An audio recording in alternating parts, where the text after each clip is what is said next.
Bien, buenos días a todos y bueno, como siempre, muchas gracias por la invitación y de compartir con ustedes que finalmente, como bien decía la profesora, son uno de esos sectores en los cuales los venezolanos que estamos entrando en la Venezuela posrentista, esperamos que sea una de las fuentes más importantes de divisa y que no la fuente más importante de divisa pase a ser las remesas, que eso es propio de los países muy pobres, pues, ¿no? Con esa nota, pues, de que uno le está hablando al futuro, que son ustedes, y no al pasado, que fue el petróleo, y no a la condenación de nuestra pobreza, que son las remesas, vamos a hablar entonces un poquito de cómo vive el venezolano la hiperinflación. Bueno, lo primero que habría que decir es que hay unos promedios que dan cuenta de cómo se vive esa hiperinflación, pero esos promedios esconden verdades. Si usted ve, por ejemplo, sencillamente la evolución de la pobreza por ingreso en Venezuela, y tiene una larga serie de eso, yo no me voy a detener demasiado en este asunto, pero la hiperinflación lo primero que hace, al menos desde el punto de vista de los indicadores sociales, es que destruye algunos de esos indicadores y los hace inservibles para estudiar o para darnos cuenta de qué es lo que está ocurriendo. Entonces eso que antes se le hacía seguimiento y que además este gobierno en ese periodo donde usted ve que la curva cae desde el 2004 hasta el 2008, después se estabiliza, ¿verdad? Entonces todos los días salía el director del INE casi diciendo cuánto se había reducido la pobreza de ingresos, pues cuando en procesos hiperinflacionarios ya todo el mundo es pobre. Entonces, desde el punto de vista del ingreso, ya ese indicador no dice absolutamente nada. La INCOBI de alguna manera lo ha mantenido, por supuesto con otros indicadores, pero uno de los rasgos es que esos promedios de pobreza y de pobreza además referida al ingreso, pues deja de decirnos, porque la primera constatación es que en hiperinflación todo el mundo pierde. No hay un solo ganador de la hiperinflación. Hay quienes se pueden defender mejor de la hiperinflación, hay quienes evidentemente no se pueden defender y son las grandes víctimas, pero lo que sí es cierto es que nadie se beneficia de la hiperinflación. Por eso es que todos los países que han vivido procesos hiperinflacionarios quedan marcados para siempre. Y esto es una cosa importante a tener en cuenta. Cuando pasemos esto, porque evidentemente esto lo vamos a pasar, y lo vamos a pasar no porque seamos optimistas o porque tenemos fe o cosas de esas, sino sencillamente porque todos los países o en todas las realidades donde se han vivido procesos hiperinflacionarios, eso ha mutado a otras cosas. Unas cosas mejores, unas cosas peores. En el caso de América Latina, por supuesto, todos los procesos hiperinflacionarios terminaron, digamos, en unos relanzamientos, tanto económicos como políticos, de sus realidades, y yo creo que al menos en el marco de nuestra región nosotros no vamos a ser la excepción. Pero cuando les digo que queda marcado para siempre, es que después que se pasan procesos hiperinflacionarios, al menos en el contexto de América Latina, ya digamos que la moneda nacional deja de ser el referente, y el referente pasa a ser la libre convertibilidad. Usted va a los países, desde, para mencionar dos nada más, el caso de Bolivia y el caso de Perú, y usted ve que en esos dos países la única forma de que sus economías funcionen y crezcan es que hay una absoluta libre convertibilidad, que usted la puede vivir quizás como turista en un cajero. Pues usted mete una tarjeta internacional en un cajero en Bolivia, de un centro comercial o del Perú, y lo primero que le pregunta es si usted quiere bolivianos, si quiere dólares, o si usted quiere soles o quiere dólares. Bueno, eso va a ocurrir en Venezuela, a mí no me cabe la menor duda, pero también es cierto que eso cambia las reglas del juego, y porque las sociedades quedan absolutamente marcadas por los procesos hiperinflacionarios. En Venezuela, por ejemplo, 6 de cada 10 venezolanos sabe cuál es el origen de la hiperinflación. Por supuesto no tomó clases con la profesora Levin, pero más o menos sí sabe que el responsable de eso es el gobierno. 4 de cada 10 venezolanos tienen una idea un poco, en algunos casos retorcidas, en otros casos no muy clara, de cuál es el origen. Pero lo que sí es cierto es que cuando ocurre el cambio de gobierno, cuando ocurre el cambio de las políticas, 100% termina entendiendo cuál fue la causa. Y la causa fueron las políticas públicas de los gobiernos que llevaron a esas desgracias. Entonces, digamos que 60% es suficiente, ¿verdad?, para producir los cambios, en la medida en que en que se den ciertas condiciones, y el otro 40% lo aprende a posteriori, pues. Por eso es que los países, por lo menos en el marco de la región, de nuestra región, que pasan por esos procesos hiperinflacionarios, les va a ser muy difícil que regresen otra vez a eso, porque hay un aprendizaje social, hay una pedagogía social que inmuniza de alguna manera. Esto lo digo casi que para tratar de indicar cuál es la buena noticia que puede haber detrás de un proceso hiperinflacionario, porque evidentemente todos son malas noticias mientras eso se está viviendo. Ya la profesora le mostró cifras de hiperinflación. Yo simplemente lo que le quería mostrar, estas son las cifras de lo más oficial que tenemos, que es las cifras que levanta la Asamblea Nacional. Y aquí lo que me interesa, ya la profesora habló en detalle sobre esto, lo que me interesa es que las cifras de situación social que tenemos a través del ENCOVI, de las encuestas de situación social de las universidades, fíjense que es de agosto del 2017, cuando la inflación mensual era de 33.8%. Como bien decía la profesora, el inicio de la hiperinflación es en noviembre del 2017, cuando ya cumplimos con todos, digamos, los indicadores para entonces oficialmente entrar en hiperinflación. Pero imagínense más o menos cuál sería la situación social si ya la gráfica anterior era de agosto del 2017 con un 33.8% de inflación mensual, cuando en este mayo 2018 tenemos una inflación, según la Asamblea Nacional, de 110% de inflación mensual, lo que anualizada va a casi 790.000 la inflación anualizada. Entonces, eso lo que le indica es que ya el panorama social, que era bastante grave, que reflejábamos en agosto del año pasado, pues por supuesto en la actualidad debe ser todavía mayor. Pero como les decía, los promedios engañan. Y yo lo que voy a tratar de hacer de aquí en adelante, estoy exactamente en la mitad de mi presentación, en los próximos 7 minutos, lo que voy a tratar de hacer es mostrarles cómo vive el venezolano este proceso hiperinflacionario y cómo no es posible de poderlo ver de manera como un promedio, sino que hay que verlo tratando de identificar cuáles son las distintas Venezuelas que tenemos aquí delante.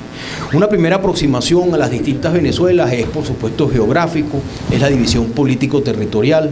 No suele ser muy buena, ¿verdad?, porque las dinámicas económicas y sociales no corresponden exactamente con cómo se distribuye o cómo se delimita el territorio desde el punto de vista político-territorial, pero bueno, tengamos esa primera aproximación. ¿Qué tienen ustedes allí? Ahí lo que tenemos es, según una estimación con la ENCOVI 2016, de los niveles de pobreza a nivel municipal. Ahí tenemos los 300 y tantos municipios del país. Cuanto más oscuro, más pobreza hay en ese municipio; cuanto más claro, menos pobreza hay. Fíjense que los focos, ¿verdad?, de municipios más blancos, ¿verdad?, y menos azul oscuro, corresponden exactamente donde están ubicadas las principales ciudades del país, que están marcadas con esas flechitas amarillas. ¿Y eso qué es lo que dice? Bueno, lo primero que dice es que, bueno, hay una primera Venezuela que es urbana de las 7 principales ciudades, y hay otra Venezuela que es semiurbana, ¿verdad?, y otra que es, por supuesto, rural, y donde las dinámicas sociales y las dinámicas de consumo y las dinámicas de la calidad de vida son enteramente distintas. Eso es lo primero que nos está diciendo ese mapa. En esas 7 principales ciudades vive aproximadamente el 47% de los venezolanos. Solamente el 47% de los venezolanos viven en esas principales ciudades, donde son municipios que están más claros. El 53% restante vive en un inmenso rosario de centros poblados, ¿verdad?, que algunos de ellos, por estar cercanos a estos municipios más urbanos, tienen unas oportunidades mayores. Pero lo primero, entonces, la primera aproximación es que hay una Venezuela urbana de estas 7 principales ciudades, y hay una gran Venezuela que no son 2 conchas de ajo, son 53% de los venezolanos que viven en un rosario de centros poblados, donde las oportunidades son más difíciles, y por lo tanto la oportunidad de defenderse, de tener cómo defenderse de la hiperinflación, va a ser más difícil todavía. Algunos indicadores sobre cuántas Venezuelas hay allí, o podemos identificar. Ahí tienen 4 barras. La primera barra es la Gran Caracas, la segunda barra son las principales ciudades que no forman parte de la Gran Caracas: Maracay, Valencia, Barquisimeto, Maracaibo, Ciudad Guayana, Puerto La Cruz, Barcelona, San Cristóbal. Después tenemos las ciudades que llamaríamos medianas o intermedias, que básicamente son capitales de estado o ciudades que son importantes, qué sé yo, Cabimas, por ejemplo, o Mérida, o Monagas, o Maturín, en el estado Monagas. Y después tenemos la última barra, que son los centros poblados pequeños o las comunidades dispersas. Las barras azules lo que le está indicando es, la más azul es el 20% más rico del país en donde se ubica, ¿sí? Y las rojas es el 20% más pobre. Bueno, usted ve perfectamente que hay una correlación entre el tamaño del centro poblado y la cantidad de población que se concentra en los quintiles de ingresos. Cuando los vemos por pobreza también le da exactamente igual. ¿Dónde hay menos pobres? En Caracas. 88% de los que viven en Caracas no serían pobres desde el punto de vista de variables estructurales, no de ingresos, que como ya vimos en la lámina anterior o en algunas láminas anteriores, desde el punto de vista del ingreso en hiperinflación todo el mundo es pobre. Y donde hay menos o donde hay más pobreza, evidentemente en las zonas más rurales. Otro indicador que va a ser importante para este tema de defenderse de la inflación tiene que ver con el tema de la emigración, lo que algunos han llamado la diáspora. Del total de venezolanos que se han ido en los últimos 5 años, que eso fue la última en COVID, calculó que aproximadamente 1.600.000 y tantos mil, casi 700.000 venezolanos han migrado en los últimos años. De ellos, ¿verdad? Porque no es verdad esa cifra de 4 millones, de repente vamos a llegar, por desgracia, pero por ahora no es verdad esa cifra de 4 millones de venezolanos en el exterior, o por lo menos ninguna cosa seria que yo haya visto indica ese número. Más bien todas las cifras, inclusive Naciones Unidas, con algunos indicadores que tiene, nos ubican allí, pues más o menos 1.600.000, 1.700.000. Bueno, de ese 1.600.000, 1.700.000, 75% pertenecen a hogares o pertenecían a hogares que no estaban en condición de pobreza, y la gran mayoría de ellos evidentemente estaban ubicados en las principales ciudades del país y específicamente en Caracas. Lo que también es cierto es que, por supuesto, 22% de esa migración era población que estaba en situación de pobreza o de pobreza extrema, y por eso es que esas cifras, esas barras anaranjadas, empiezan a ser un poquito más grandes cuando estamos en ciudades medianas o en ciudades pequeñas. Rápidamente esto nos evoca que habrían como 4 Venezuelas: una Venezuela urbana moderna, ¿verdad? Una Venezuela urbana pero pobre, una Venezuela semiurbana pobre y una Venezuela rural que evidentemente está en pobreza extrema. ¿Cuáles son las dinámicas que hemos podido identificar en esas Venezuelas para defenderse de la hiperinflación? Bueno, la Venezuela moderna, ¿verdad?, que con los conceptos que he estado manejando, que básicamente tiene que ver con condiciones materiales de vida de los hogares y lugar donde ese hogar se ubica en tamaño de centro poblado, habría una Venezuela urbana moderna que es de aproximadamente 34.2% de los hogares, y de ese 34.2% podría dividirse en dos: en una élite social, ¿verdad?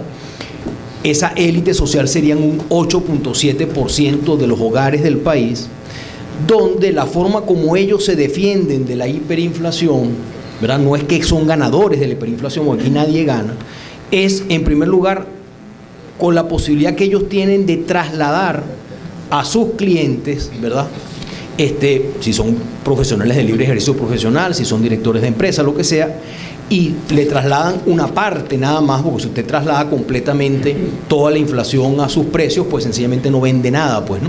Y nadie le contrata absolutamente nada. Entonces usted no puede trasladar, por eso que nadie gana con la hiperinflación. Pero, por supuesto, puede trasladarle al menos parte de la hiperinflación a sus clientes.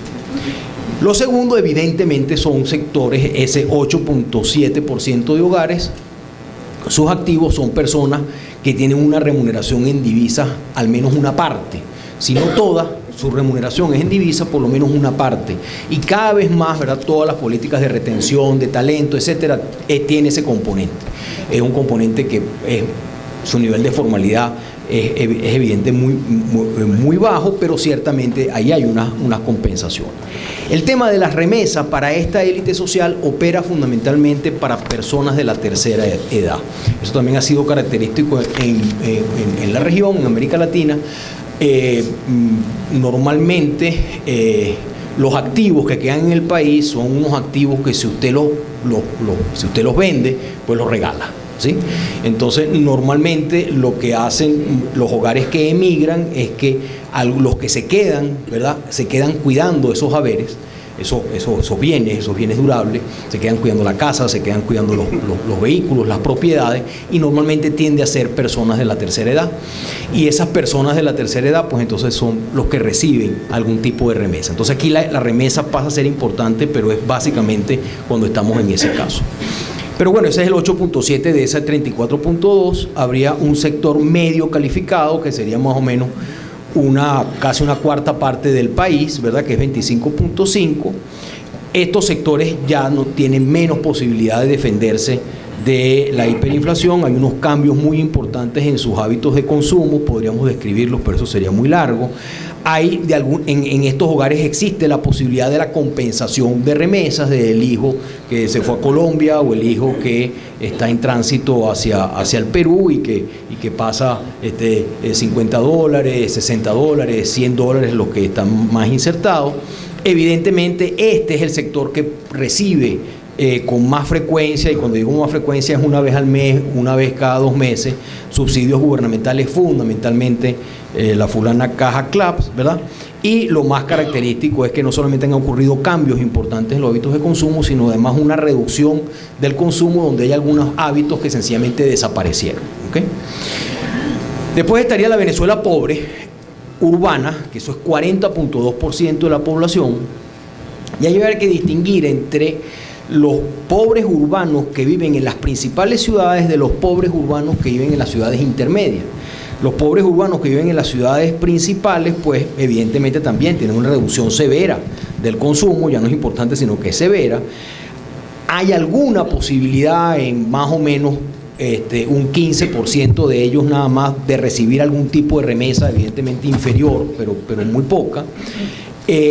Allí existe la posibilidad de diversificar las fuentes de ingresos, y entonces allí los hogares tratan de incrementar sus ingresos por cualquier vía, y hay un poco más de oportunidades por los lugares donde viven, y también son sectores que pueden recibir subsidios gubernamentales, otra vez las cajas CLAP, quizás no con tanta frecuencia como en el caso de los sectores medios calificados, porque si algo es característico de la política social de este gobierno es que es profundamente regresivo, o sea, tiende a darle más a los sectores que tienen más capacidad de capturar esos subsidios que los sectores que tienen más dificultades por su posicionamiento social. Después tendríamos de ese 40, lo dividimos entre 25 y 15 de las ciudades intermedias, pues ahí básicamente lo más importante es que en las ciudades intermedias hay menos posibilidades de diversificar las fuentes de ingresos. Entonces la posibilidad de los tigres es menor, pues no, la posibilidad de matar tigres es menor todavía. Después estaría, bueno, ya la Venezuela, que ciertamente es rural, una semiurbana pobre, que básicamente es una población que alterna la remuneración con la autoproducción. Entonces es en esta Venezuela, en ese 19.2%, donde la autoproducción puede, no es que comen de maravilla, porque esa suerte así como del conuco y esa figura idílica del campesinado, eso por supuesto que no es así, pero hay algún acceso a autoconsumo, pero eso es casi ya a nivel de sobrevivencia. Y por supuesto tenemos una Venezuela rural de población dispersa, que más o menos es un 6% de la población, donde evidentemente allí lo que existe es la sobrevivencia, las remuneraciones son muy pocas y casi que eventuales, y las ayudas intrafamiliares tienden a ser muy importantes. Lo que estoy tratando de mostrarles, y con esto termino, es fundamentalmente que estos procesos hiperinflacionarios, si bien lo único que tienen en común es que todos son grandes perdedores, la hiperinflación también genera y sobre todo como la estamos viviendo en Venezuela, genera unos procesos de desigualdad social muy grandes. En ENCOVI hemos estado midiendo los niveles de desigualdad y de verdad que nos están dando unas cifras tan pero tan altas que queremos estar absolutamente seguros de que estamos calculando bien antes de darles a conocer. Pero están dando unos niveles de desigualdad social que podríamos ser con toda seguridad el segundo país más desigual de América Latina. Muchas gracias. Muchas gracias, profesor Luis Pedro España.